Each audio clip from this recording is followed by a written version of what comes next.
हरेक जागिरको एउटा निश्चित समय र तलब हुन्छ, तर संसारको सबैभन्दा गाह्रो कामलाई चाहिँ किन केही नगरेको भनिन्छ।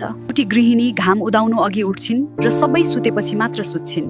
उहाँको दिन घण्टामा होइन, अरूको सुविधामा बित्छ। बच्चाको हेरचाह, श्रीमानको जिम्मेवारी अनि सासू ससुराको सेवा, उहाँले यो सबै एउटा सानो गुनासो बिना नै निभाउनुहुन्छ। हाम्रो सपना सजाउन उहाँले आफ्नै सपनाहरू कतै थन्काइदिनु भयो। भान्सादेखि कोठासम्म घरको हरेक कुना उहाँकै कारण जीवित छ। यस काममा न तलब, न बिदा, न धन्यवाद। तैपनि हामी प्राय सोध्छौँ, दिनभरि के गर्यौ र? तर यो बिर्सिन्छौँ कि उहाँले एक दिन मात्र काम छोडिदिनु भयो भने हाम्रो संसार नै रोकिनेछ। उहाँहरूको त्यही निस्वार्थ त्यागलाई आज म हृदयदेखि धन्यवाद र कदर गर्न चाहन्छु। त्यसैले यो भिडियो ती सबै गृहिणीहरूमा समर्पित छ जो घरको CEO त हुन् तर न कहिल्यै तलब लिन्छन् न कुनै बिदा।